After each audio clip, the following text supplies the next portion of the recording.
Hi friends. ఒక కోతి ఒక స్వామీజీ చెప్పిన ఉపన్యాసం విని, ఆ రోజు నేను కూడా ఉపవాసం చేస్తాను. ఉపవాసం చేసి ధ్యానం చేస్తాను. పుణ్యం అయితే సంపాదిస్తానని చెప్పి నిశ్చయించుకుందనమాట. నిశ్చయించుకుని సరే, ఒక మంచి ప్లేస్ చూసుకుంది. మంచి ప్లేస్ చూసుకుని కూర్చొని ధ్యానం చేయడం అయితే స్టార్ట్ చేసింది. ఆ రోజంతా ఉపవాసం అనమాట. దానికి ఒక ఆలోచన వచ్చింది. అరే! సడెన్‌గా నాకు ఆకలేసిందంటే ఎలాగా? ఈ రోజంతా నేను అసలు ఉపవాసం చేస్తున్నాను. రేపు పొద్దున్న లేచిన తర్వాత నాకు శక్తి లేకపోతే చచ్చిపోతానేమో నేను. అందుకని ఏం చేద్దామంటే, దగ్గరలో ఉన్న ఫ్రూట్స్ అన్నీ కూడా పళ్ళన్నీ కలెక్ట్ చేసి పెట్టుకొని, ఎదురుగుండా పెట్టుకుందాం. పెట్టుకొని, ఉపవాసం అయితే చేద్దాం అని చెప్పి వెంటనే వెళ్లి ఆలోచన రాగానే వెంటనే లేచి, ఆ పళ్ళన్నీ తెచ్చుకొని ఎదురుగుండా పెట్టుకొని, మళ్ళా కళ్ళు మూసుకొని ధ్యానం చేయడం అయితే స్టార్ట్ చేసిందనమాట. సో, నెక్స్ట్ రోజు తినడానికి. మళ్ళీ ధ్యానం చేస్తున్నప్పుడు మళ్ళీ ఇంకొక ఆలోచన వచ్చింది. అరె! ఇప్పుడు ధ్యానం చేసిన తర్వాత అలిసిపోయి రేపు పొద్దున్న అంత దూరం కూడా వెళ్ళలేకపోతే ఎలా నేను? అసలు ఉపవాసం చేసి ఉంటాను. చాలా ఆకలేస్తుందేమో, నీరసం వచ్చి పడిపోతానేమో. కొద్దిగా దగ్గరగా తెచ్చి పెట్టుకుందాంలే అని చెప్పి, ఆ పళ్ళని కూడా దగ్గర తెచ్చి పెట్టుకొని, మళ్ళీ కళ్ళు మూసుకొని మళ్ళీ ధ్యానం చేయడం స్టార్ట్ చేసింది.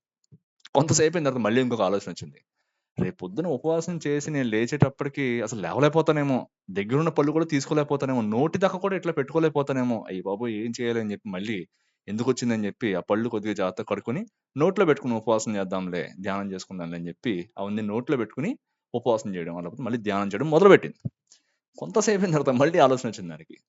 ఈ ఉపవాసం చేసి చేసి రేపు మింగడానికి కూడా నాకు శక్తి రాదేమో. ఎందుకొచ్చింది? నీట్‌గా ఇప్పుడే తినేసి, అప్పుడు మళ్ళా జాగ్రత్తగా ధ్యానం చేసుకుందామని చెప్పి, తెచ్చుకున్న పళ్ళన్నీ కూడా తినేసి హ్యాపీగా నిద్రపోయింది. ఇది ఏదో కోతి నిజంగా ఉపవాసం చేస్తుందా, ఇట్లా చేస్తుందా అని కాదు. మనిషి యొక్క ప్రవర్తన, అతని యొక్క అతి ఆలోచనలు, అతని యొక్క మైండ్‌ని ఏ విధంగా పాడు చేస్తాయి, ప్రతిదాన్ని నెగెటివ్‌గా చూడడానికి ఎలా ప్రేరేపిస్తాయని చెప్పడానికి ఒక రిప్రజెంటేషనల్ స్టోరీ అన్నమాట. సో, ఈ విధంగా చాలామంది మన చుట్టుపక్కల ఉంటారు. లేకపోతే మనం గూడా ఉంటాం. ఏదో జరిగిపోతుంది, ఏదో అయిపోతుంది, ఇంక నా వల్ల కాదు అమ్మ బాబోయ్! అని జెప్పి రకరకాలుగా ఆలోచించి, ఏం లేని దాని నుంచి ఒక కొత్త రభస అనేది క్రియేట్ జేసి, అల్టిమేట్‌గా సిట్యుయేషన్ మొత్తాన్ని పాడు జేస్తారనమాట. సో, అటువంటి ట్రేట్స్ ఏముంటాయి? అసలు ఈ ఓవర్ థింకింగ్‌ని మానకపోతే ఏం జరుగుతుంది? ఈ అతి ఆలోచనలను మనం ఎట్లా కట్టడి చేయాలి? లేకపోతే నేను అతిగా ఆలోచిస్తున్నాను ఏ విషయం గురించైనా సరే అని జెప్పి, మనం ఎలా తెలుసుకోవాలనైతే మీకైతే చెప్పడానికి ట్రై చేస్తాను. దీనికి ఒకటే ఒక ఫార్ములా ఉంది దీంట్లో నుంచి బయట రావడానికి. అది కూడా మీకైతే చివరిలో చెప్పడానికి అయితే ట్రై చేస్తాను. ఫస్ట్ ఆఫ్ ఆల్ ఏ విధంగా నేను గుర్తించాలి? నేను అతిగా ఆలోచిస్తున్నాను. లేకపోతే అవతల పక్క వ్యక్తి, మా ఇంట్లో వాళ్ళు సంథింగ్ ఎవరైనా సరే అతిగా ఆలోచిస్తున్నారు, అనవసరంగా ఆందోళనకు గురవుతున్నారని జెప్పి ఎలా గుర్తించాలంటే 5 రకాలుగా గుర్తించొచ్చనమాట. ఇందులో ఫస్ట్ థింగ్ ఏంటంటే కాన్స్టెంట్ వరీయింగ్. ప్రతి దానికి హైరాణ పడిపోవడం. ఆందోళన వచ్చేయడం. ఏం చేయాలో అర్థం కాకపోవడం. ఏదైనా సరే జరిగిందంటే సంథింగ్ ఎవరైనా వచ్చి న్యూస్ చెప్పారనుకోండి. మాక్సిమం పాసిబుల్ నెగెటివ్ ఈవెంట్ ఏం జరుగుతుందో ఫ్యూచర్‌లో అది ఊహించేసుకొని భయపడిపోతుంటారనమాట. ఏం జరిగినా సరే. మీరు చూస్తుంటారు చాలామంది. రీసెంట్ టైమ్స్‌లో ఏమైనా జలుబొచ్చింది, దగ్గొచ్చింది. సపోజ్ ఎవరికైనా జలుబు, దగ్గు, ఫీవర్ లేకపోతే బాడీ పెయిన్స్ ఉన్నాయంటే వెంటనే కరోనా వచ్చేసింది నాకు అర్జెంట్‌గా అజిత్రోమైసిన్ ఏసేసుకోవాలి. హ్యాపీగా నిద్రపోతాను అని చెప్పి వెంటనే టక అని చెప్పి ఓపెన్ చేసి అజిత్రోమైసిన్ టాబ్లెట్ ఏసుకొని నిద్రపోతారు. హైరాన్ అన్నమాట. నిజంగా జరుగుతుందా లేదా అట్లాంటిది పక్కన పెట్టేసేయండి. ఒక డాక్టర్‌ని కన్సల్ట్ చేద్దాం. లేకపోతే సంథింగ్ ఏదైనా ఎక్కడికైనా వెళ్దాం కనుక్కుందాం అని చెప్పి లేదు. వెంటనే అజిత్రోమైసిన్ ఏసేసుకోవాలి. లేకపోతే వెంటనే గూగుల్ ఓపెన్ చేసి అందులో ఏ సొల్యూషన్ కనపడితే అది చేసేయాలి. మనం పడుకోవాలి. అంతే అన్నమాట. సో, ఇందులో ఏమంటే అనవసరమైన హైరాణ అన్నమాట. ఏదో జరిగిపోతుంది. సంథింగ్ ఏదో అయిపోతుంది. మాక్సిమం నేను చెప్తున్నానండి. నాకు తెలిసిన ఒక వ్యక్తి ఉంటారన్నమాట ఆయన. మీ అందరికి తెలిసే ఉంటుంది. కన్నడ సూపర్ స్టార్ 'పునీత్ రాజ్ కుమార్' పాపం ఆయన ఎక్సర్‌సైజ్ చేస్తూ చనిపోయారాయన. వ్యాయామం చేస్తూ. అది చూసి ఈయన మినిమమ్ ఎక్సర్‌సైజ్ చేయడం కూడా మానేసాడన్నమాట. ఇంట్లోనే అలా కూర్చున్నాడు. ఒబెసిటీ అయితే వచ్చేసింది ఆయనకి. సో, అంతలా భయపడే వాళ్ళు కూడా ఉంటారన్నమాట. సో, అతి ఆలోచనలన్నమాట. Constant worrying. ప్రతి దాని గురించి కూడా నెగెటివ్‌గా ఏదో అయిపోతుంది. నా ఫ్యూచర్‌లో సంథింగ్ ఏదో అయిపోతుంది. నేను దాన్ని తట్టుకోలేను. నేను ఇలానే ఉంటాను. నా వల్ల కాదు అని చెప్పి ఉండిపోవడం అన్నమాట. సో, ఇది ఫస్ట్ ట్రైట్. సెకండ్ థింగ్ వచ్చి అనాలిసిస్ పారాలిసిస్ అన్నమాట. వీళ్ళెలా అంటే ఒక డెసిషన్ తీసుకోలేరు. ఒక 2 ఆప్షన్స్ ఉన్నాయండి మీకు.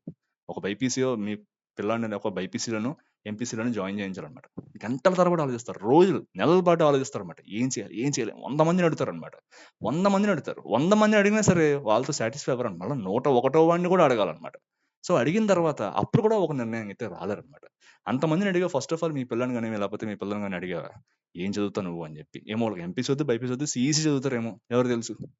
ఇట్లా కూడా కొంతమంది ఉంటారన్నమాట. అనాలిసిస్ పారాలిసిస్ చాలా రకాలుగా ఆలోచించేస్తుంటారు. ఒక ప్రాబ్లమ్ వచ్చిందంటే దానికి ఒక 1000 సొల్యూషన్స్ తీసుకొచ్చేస్తారన్నమాట. తీసుకురావడం పక్కన పెట్టండి చాలా బాగుంది. తీసుకొస్తే చాలా బాగుంది. ఏది ఇంప్లిమెంట్ చేయరు. మొత్తానికి ఆపేసి పక్కన కూర్చుంటారన్నమాట. సో, కాన్స్టెంట్‌గా వరీ అయిపోయి అనాలిసిస్ పారాలిసిస్ అనేది వచ్చేస్తదన్నమాట వీళ్ళకి. సో, ఇదొక ట్రైట్. అండ్ థర్డ్ పాయింట్ వచ్చి రీప్లేయింగ్ పాస్ట్ ఈవెంట్స్. లేకపోతే సంథింగ్ ఏదో జరిగింది. మీకు అవమానం జరిగింది. పాస్ట్‌లో ఏదైనా జరిగింది. దానికి వాళ్ళు ఏం చేయలేరు. తిరిగి వాడికి సమాధానం చెప్పలేరు. లేకపోతే దాన్ని మర్చిపోలేరు అట్ ద సేమ్ టైమ్. అయితే మీరేదైనా చేయాలి. దానికి సంబంధించి అనేది చేయాలి. లేదా దాని గురించి కంప్లీట్‌గా వదిలేసేయాలి. 2 చేయకుండా ఛ! అప్పట్లో అలా జరిగింది. ఇప్పుడు అయ్యుంటేనా వాయించి పడేద్దునా? లేకపోతే సంథింగ్ ఏదో అప్పుడు ఇలా సమాధానం చెప్దునేమో, లేకపోతే ఈ విధంగా జరిగితే బాగుండేదేమో, అప్పుడు నేను అలా మాట్లాడితే బాగుండేదేమో, ఇలా చేసుంటే బాగుండేదేమో అని చెప్పి రకరకాలుగా జరిగిపోయిన దాని గురించి తలుచుకుని, వాడేదో అన్నాడు, నేను అలా అనాల్సిందా, లేకపోతే సంథింగ్ ఇలా జరిగింది, వీడి వల్ల అలా జరిగింది, వాడి వల్ల అలా జరిగిందని చెప్పి, దాన్ని పదే పదే గుర్తు తెచ్చుకుంటూ దాని గురించి బాధపడుతూ ఉండడం. దీనివల్ల అనవసరంగా ఉన్న పీస్‌ఫుల్‌నెస్ కాస్త పోగొట్టుకోవడం అనమాట. ఇది థర్డ్ ట్రైట్ అనమాట. రీప్లేయింగ్ past events. At the same time అది జరిగిపోయిందాన్ని వదిలిపెట్టలేకపోవడం అనమాట. వదలరింక దాన్ని. ఎప్పుడు సందర్భం వచ్చిందా దాన్ని పైకి తీ, మళ్ళా ఎవరినో ఒకడిని తిట్టు, మళ్ళా ఆపేసేయి. సో, ఈ విధంగా ఎక్కువ బిహేవ్ చేస్తుంటారనమాట. ఎప్పుడెప్పుడు ఆ సిట్యుయేషన్ గురించి మనం మాట్లాడడానికి ఛాన్స్ వస్తుందని చెప్పి వెయిట్ చేస్తూ ఉంటారు. సో, ఇది నంబర్ 3 అనమాట. రీప్లేయింగ్ past events and not letting it go. And next వచ్చి ఫియర్ ఆఫ్ ఫెయిల్యూర్. ఒక పని మొదలుపెట్టానంటే నేను ఫెయిల్ అయిపోతానేమో, చేయలేనేమో, నా వల్ల కాదేమో, అయినటంటే నా వల్ల ఎందుకు అవుతాయి, ఇవన్నీ చేయడానికి ఎవరో పుడతారు, వాళ్ళు మాత్రమే చేయగలుగుతారు, నా వల్ల కాదు, ఈ ఎగ్జామ్ నేను పాస్ అవ్వలేను, ఆ జాబ్ నేను కొట్టలేను, ఆ పని నేను చేయలేను, అక్కడికి నేను వెళ్ళలేను, నా వల్ల కాదు, నేను చేయను, అంతే, నేను ఇలానే ఉంటా. సో ఇటువంటి ఫియర్ ఆఫ్ ఫెయిల్యూర్ ఉన్న వాళ్ళు కూడా అతిగా ఆలోచిస్తుంటారు అన్నమాట. వీళ్ళు కూడా మాక్సిమం ఎంత నెగిటివ్ గా జరుగుతుందో ఆ నెగిటివ్ సినారియోని ఊహించుకుంటారు తప్పితే మనం ఒక ప్రయత్నం చేద్దాము, చేస్తే ఏమవుతుందో చూద్దాం అన్న థింకింగే రాదు, అన్న థాటే రాదనమాట వీళ్ళకి. సో ఫియర్ ఆఫ్ ఫెయిల్యూర్ ఇది ఒక ట్రైట్. అండ్ చివరిగా వచ్చి సీకింగ్ రీఅష్యూరెన్స్, మనం దాకా చెప్పుకున్నాం కదా. ఈ విధంగా ఏమంటే వందల మందిని అడుగుతారు, వందల మందిని అడిగిన తర్వాత కూడా వాళ్ళు చెప్పింది చేయరు అనమాట. కానీ వీళ్ళు కూడా ఎటువంటి యాక్షన్ తీసుకోరు అనమాట. ఎందుకంటే వీళ్ళు తీసుకున్న డెసిషన్ మీద వీళ్ళకి నమ్మకం ఉండదు. ఖచ్చితంగా వీళ్ళకి పక్క వాళ్ళ వ్యాలిడేషన్ కావాల్సిందే. 100 మందిలో 10 మంది గనుక నెగెటివ్‌గా చెప్పారంటే, ఆ 10 మంది నెగెటివ్‌గా ఎందుకు చెప్పారని చెప్పి మళ్ళా దాని గురించి ఆలోచించడం మొదలుపెడతారు.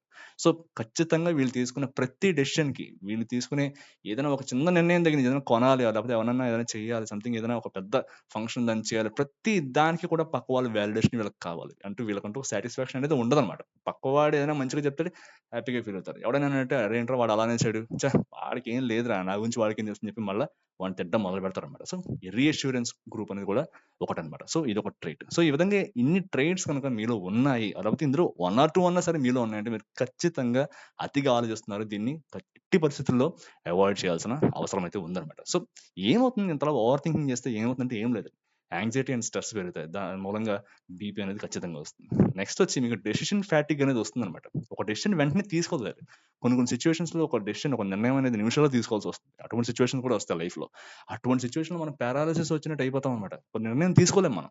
ఖచ్చితంగా అరే! ఏదో చెప్పరా, ఏదో చేయరంటే నా వల్ల కాదురా, నేనేం తీసుకోలేనని చెప్పి ఒక రకమైన ఫ్యాటిగ్ అనేది వచ్చేస్తుందనమాట. సో, ఇన్ని నష్టాలైతే దీనివల్ల ఉంటాయి.